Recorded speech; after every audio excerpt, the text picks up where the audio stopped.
درود پاک 126 کا خلاصہ اور اس کے فوائد۔ اے نبی صلی اللہ علیہ وسلم، انہیں وہ واقعہ بھی یاد دلا دو جبکہ حضرت ابراہیم علیہ السلام نے اس جنگل میں جہاں آج کعبہ شریف ہے اپنے بیٹے بچوں کو چھوڑ کر دعا کی تھی۔ باپ بچوں کو چھوڑ کر دعا کی تھی کہ اے مولا، اس جنگل کو امن والا شہر بنا اور یہاں کے رہنے والوں کو جو مومن ہوں قسم قسم کے دانے میوے عطا فرما۔ امن والا ایسا عطا فرمایا جو قیامت تک اس کی مثال نہیں۔ یا اس جگہ کو مومنین سے آباد کر کے حق تعالیٰ نے ان کی دعا قبول فرماتے ہوئے فرمایا کہ اے ابراہیم علیہ السلام، کافروں کو بھی ان کی زندگی میں کچھ رزق دوں گا، کیونکہ آپ نے فرمایا کہ مولا جو یہاں کے رہنے والے مومن ہوں ان کو بھی قسم قسم کے دانے میوے رزق عطا فرما۔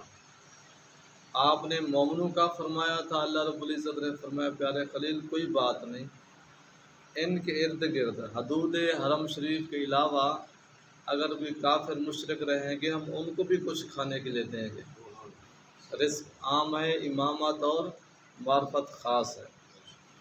پھر بعد موت عذاب جہنم کی طرف مجبور کروں گا اور وہ بہت ہی بری جگہ ہے، ان کو جہاں لے جاؤں گا وہ بہت ہی رہے مسلمان انہیں مرنے سے پہلے دنیاوی سامان ملے گا، یعنی رہنے سہنے کھانے پینے کا، اور مرنے کے بعد لازوال نعمتیں عطا کروں گا۔ یعنی کافر کی موت تو اس کی نعمتوں کو ختم کر دے گی۔ کافر تب تک عیش کر رہا ہے جب تک یہاں زندہ ہے، جب مرے گا تو پھر اس کی عیش و عشرت بالکل ہمیشہ ہمیشہ کے لیے ختم ہو جائے گی۔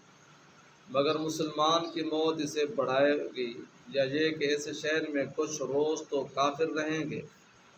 دوسرا اس کا مفہوم یا تفسیر، کچھ روز یعنی مثال کے طور پر جب سے خانہ کعبہ شریف بنا قیامت تک، مثال میں عرض کر رہا ہوں 7000 سال بنتے ہیں، کتنا؟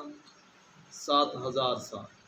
تو 7000 سال میں سے کچھ یعنی 200 سال لے لیں یا 250 سال لے لیں، میں کچھ یعنی وقفے کے لیے کافر اس کے ارد گرد رہیں گے، لیکن 99% مسلمان رہیں گے۔ آسان لفظ میں یوں سمجھیں کہ 7000 سال میں سے 200-250 سال کافر رہیں گے اس کے ارد گرد، باقی 6000 750 سال اس کے ارد گرد مومن ہی رہیں گے۔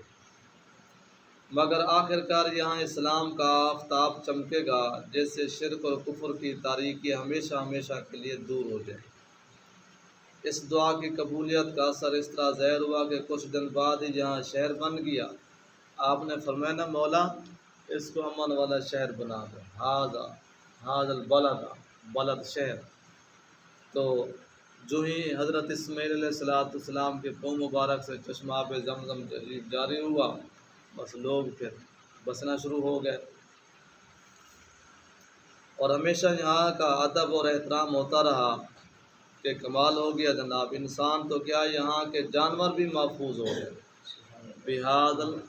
بِالَدِ آمِنَا، امن ایسا ہوا کہ بندے تو بندے جانوروں کو بھی امن مل گیا۔ حرم شریف کے حدود میں جناب بندہ کسی قسم کے جانور کا شکار نہیں کر سکتا۔ جس طرح بیت المقدس پاک پر بادشاہوں کے ہاتھ سے مصیبتیں پیش آئیں اور صلیبی جنگ اور چنگیز خانیوں کے حملوں کی آگ ہر جگہ پھیلی، الحمدللہ رب العالمین کے یہاں نہ پھیلی۔ آپ کے سامنے بیت المقدس پاک کبھی کس کے قبضے میں، کبھی کس کے قبضے میں، کبھی کس کے قبضے میں، کبھی کس کے قبضے میں، ٹھیک ہے نا جناب؟ پھر وہاں بڑے عظیم ترین بابرکت مقدس مقامات اور متبرک جو ہے نا اشیاء، ان کو بھی بعض اوقات جب آگ لگائی جاتی تو وہ بھی شہید ہو جاتے، جل جاتے، لیکن خانہ کعبہ شریف ہر طرح کی جنگ سے محفوظ رہا آج تک۔ اور حضرت جبرائیل علیہ السلام کو حکم ہوا کہ وہ اپنے پروں پر شام یا فلسطین سے کچھ زمین اٹھا کر لائے۔ حضرت جبرائیل علیہ السلام کو وہ اپنے پروں پر کچھ شام یا فلسطین، کیا بات ہے جناب، وہی بات ہے نا جو کل کے پرسوں عرض کی تھی کہ جہاں اللہ تعالیٰ کے نبیوں کی ذات ہوتی ہے وہ جگہ بابرکت ہوتی ہے۔ فلسطین اور شام اس لیے بابرکت ہے کہ وہاں انبیاء والمرسلین کا مسکن رہا کثرت سے۔ وہاں کی اتنی زمین بابرکت ہوئی کہ اللہ تعالیٰ نے وہاں زمین کو اٹھوا کر خانہ کعبہ شریف کے ارد گرد رکھوا دیا۔ اول تو اس کو خانہ کعبہ شریف کے گرد 7 بار طواف کرایا، کس کو؟ شام اور فلسطین کی زمین کو۔ پھر اسے مکہ معظمہ سے چند میل دور 2 پہاڑوں پر رکھ دیا۔ ٹھیک ہے جناب، شام اور فلسطین کی کچھ زمین بابرکت اٹھوا کر خانہ کعبہ شریف کے چاروں طرف 7 چکر لگوا کر مکہ معظمہ سے چند میل دور 2 پہاڑیوں پر رکھ دیا، اس لیے اس کا نام طائف ہوا۔ شہر طائف جو ہے جناب 65 کلومیٹر ہے جناب۔ آج پتہ لگا کہ طائف طواف سے طائف ہے نا جناب، طواف طائف۔ تفسیر عزیزی کا حوالہ سننے والے جب سنیں گے تو ان کا حوالہ تفسیر عزیزی۔ قدرت کا تماشا دیکھو کہ عرب جیسے گرم اور خشک ملک میں مکہ معظمہ سے بالکل قریب ہی وہ جگہ بھی رکھ دی جہاں کی ہوا خوب سرد رہتی ہے۔ یوں سمجھیں کہ خانہ کعبہ شریف پہاڑ ہیں، گرمی ہی گرمی ہے، چند میل۔ طائف جو ہے نا وہ یوں سمجھے کہ ہمارا مری جیسا ہے، ٹھیک ہے، اور قسم قسم کے نفیس میوے بکثرت پیدا ہوتے ہیں۔ اور پتریلی زمین تھی اس لیے وہاں تو کچھ نہیں ہوتا نا، شور والی زمین ہو، کلر والی ہو، پتریلی ہو، وہاں کچھ نہیں ہوتا، جس سے مکہ مکرمہ کی منڈی میووں سے بھری رہتی ہے، کیونکہ مکہ مکرمہ شریف کی جو زیادہ تر تجارتی منڈی ہے نا وہ طائف میں ہوتی ہے۔ 65 میل کتنا ہو جائے گا؟ زیادہ سے زیادہ ہو جائے گا، جس طرح کہ فیصل آباد 90 میل ہے، کلومیٹر ہے، تو پتہ نہیں میل شاید اتنا ہی راؤنڈ ہو جائے گا، 65-70 کے قریب ہو جائے گا ایسے۔ تو کوئی زمانہ تھا 2 گھنٹے لگتے تھے، اب تو جب موٹر وے بن گئی ہے، جب بندے کی اپنی گاڑی ہو تو کم از کم گھنٹہ سوا گھنٹہ سارا لگتا ہے۔ نیز قریباً ہر ملک کے غلے اور میوے خلاف موسم بھی وہاں پہنچ جاتے ہیں، جس طرح کہ ہمارے ہاں بھی اپنا آم ہے یا سیب ہے یا کھجور ہے، ابھی موسم پنجاب میں نہیں آیا ہوتا تو وہ چیزیں آ جاتی ہیں۔ پوچھتے ہیں یار کہاں سے آئی ہیں؟ ابھی موسم تو نہیں ہے، ابھی تو پھل پکے تو نہیں ہے، تو کیا بتاتے ہیں یہ کراچی سے آ رہے ہیں، یعنی سندھ سے، یہ کوئٹہ سے آ رہے ہیں، فلاں سے فلاں سے۔ وہاں بھی جناب ایسے ہی سمجھے، وہاں چیزوں کا موسم نہیں ہوتا وہاں پہنچ جاتی ہیں۔ میں نے وہاں بے موسم میٹھے انار اور خشک پان کھائے۔ مکہ مکرمہ کی آبادی اور تعمیر خانہ کعبہ شریف کا قصہ اگلی آیات مبارکہ میں آ رہا انشاءاللہ بیان کیا جائے گا۔ مفتی صاحب یعنی اپنا فرماتے ہیں، اپنا، ٹھیک ہے جناب۔ اس کے فائدے ہیں چند جناب، وہ آپ کو سنا دیتے ہیں۔ پہلا فائدہ مکان کی عزت مکین سے ہے۔ مکان عام مکان ہی ہوتا ہے، جب کوئی بازمت والی شخصیت آ جائے تو پھر مکان بازمت والا بن جاتا ہے۔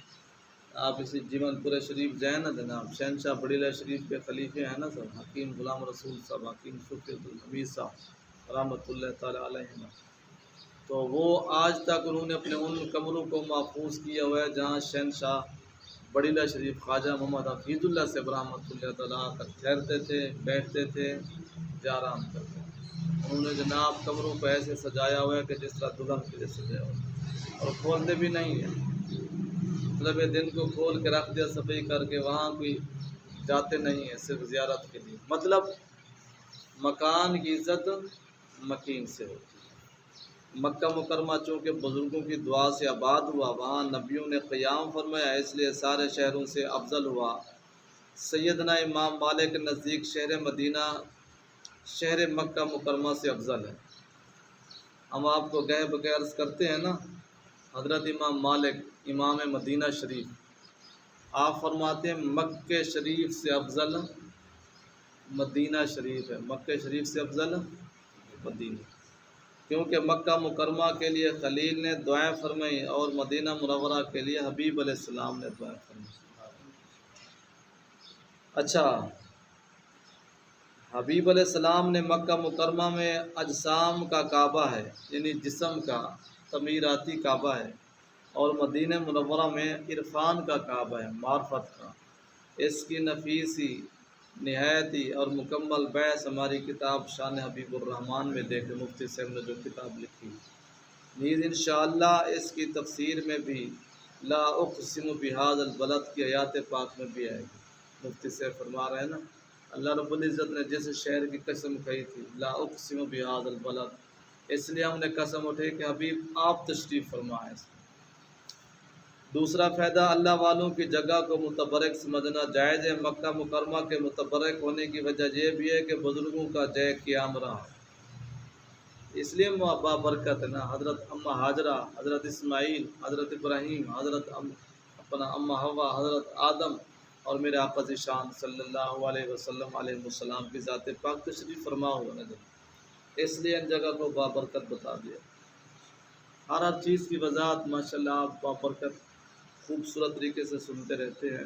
صفا مروہ کی ساج اس لیے رکھی گئی نا، اماں حاجرہ دوڑنی تھی نا جناب، اسی وجہ سے صفا مروہ بابرکت ہو گیا۔